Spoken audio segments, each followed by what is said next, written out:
I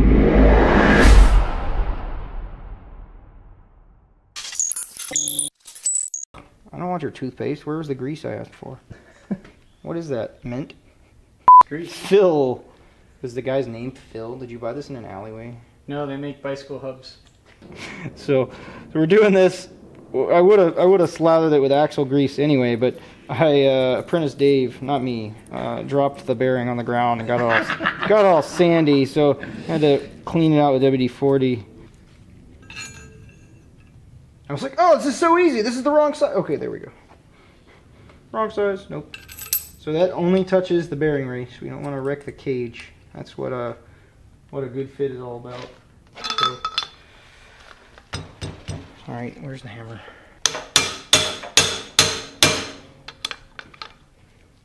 What is all this about? Oh, it's just metal shavings. It's all good. It looks like hair. It's just metal coming off the steering stem.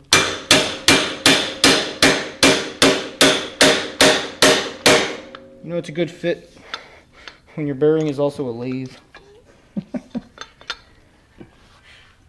don't want those in there. Yeah, make sure you get those out before it presses all the way down.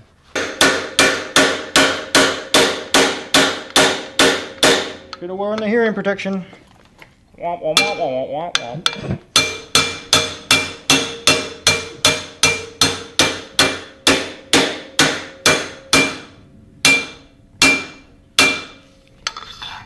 We're home. Yeah, it still turns. Perfect. Pure powdered metal will come out after it's finally installed. All right.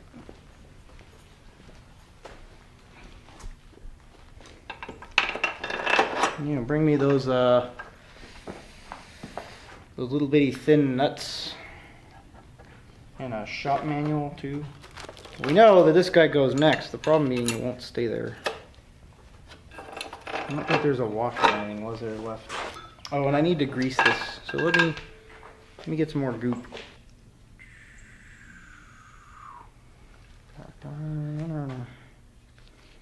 Just grease it up. Hold too many things at once. Clank, clank, clank, clank.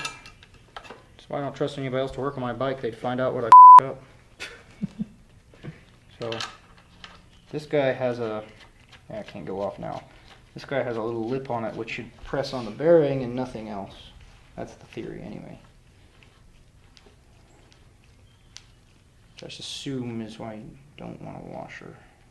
And so I need to go clean up, figure out torque values, tighten that one, and tighten this thing on top of it, which is just the lock washer. Yep. All right. So, getting there. So all we have left out of this kit is the seal, which I now will probably have to take those off of and put it on. All right, so I got the 1/2-inch torque-relator. I couldn't find the 3/8-inch torque wrench, so I got the adapter and the extra special magic wrench from Triumph that lets you adapt a torque wrench to the steering stem. It's extra thin so you can torque the nut with the other nut in place, so you could do an adjustment. But when you're taking things all the way apart, you don't actually need this wrench. A socket will do to take the top nut off and then take this nut off. But if it was all together, theoretically, I guess this would be good. So it's 40 Newton meters, and I already torqued it on by hand. And now it should be 90. No, the top nut is 90. I think it was the other way around, but we can check. Damn it, Mike! You get some real footage of you torquing in here. I thought this one was. I'm at 40.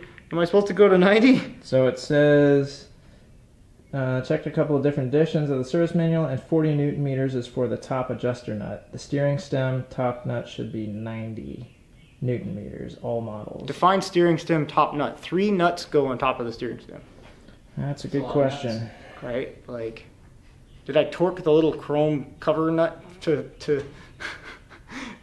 40, or this one's 90? I mean, if anything gets torqued, this should be the one that has the highest torque, I would guess. Yeah, I think that's 90, and then the lower one is 40. But this a is a thin nut. 90 Newton meters. That's I can- more than the rear axle on a smaller nut. Do you want me to check the Daytona? Maybe? Let's verify that. Because you know somebody's going to watch this video, and right before you torque this thing to 90, they're going to be like, wait, stop, don't do it.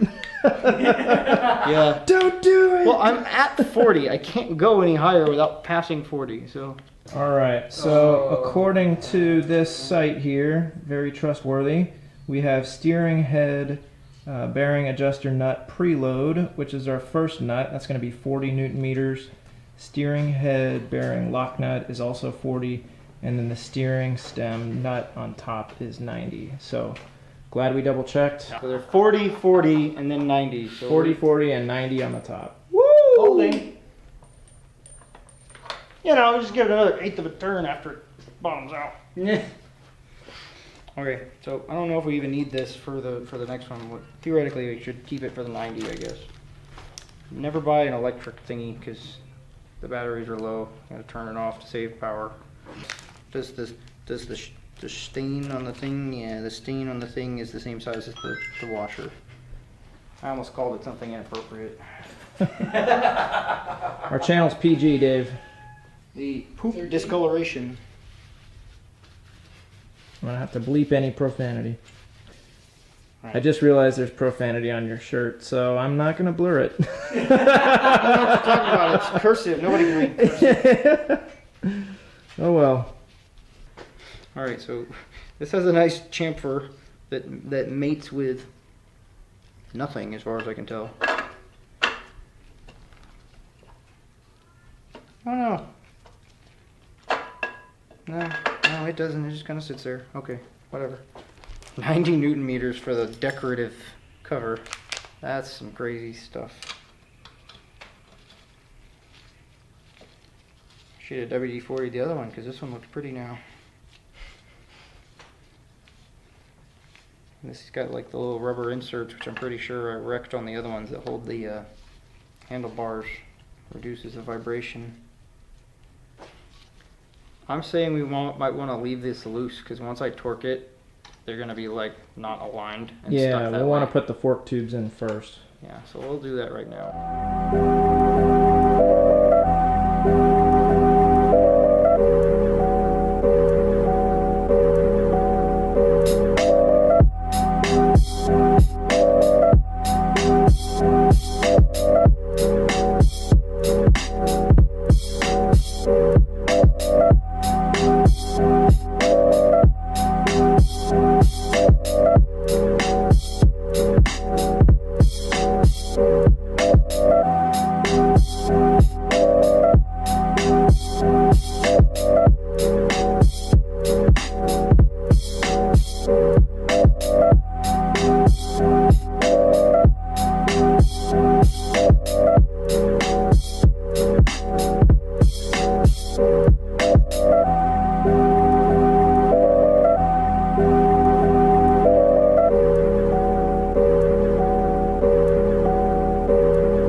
See, Mike and I attacked our steering stem triple clamps. We got those on. We got the handlebar clamps stolen off the old triple clamps put on. New bars.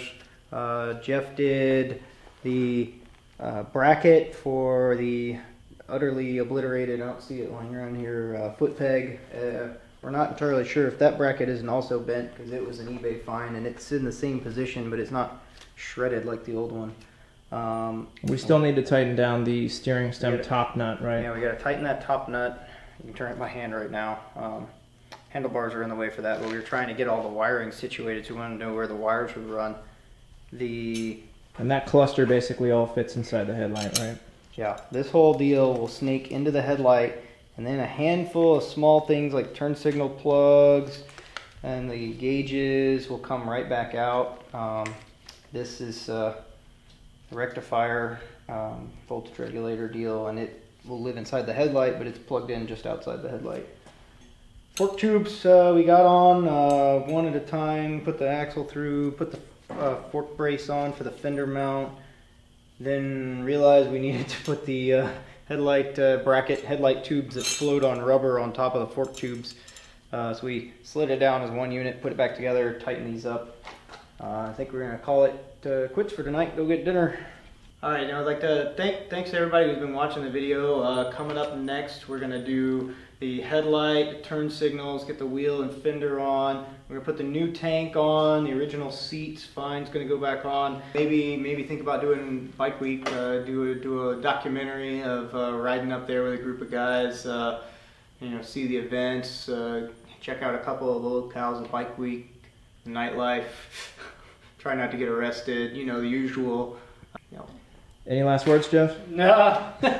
You got me on the spot. You're ready for dinner, huh? Yeah, I honestly got an hour and a half of sleep and I flew to Omaha, Nebraska and back, so I'm just kind of dead. But yeah, so far it's come along pretty good. And what's that blue bike behind you?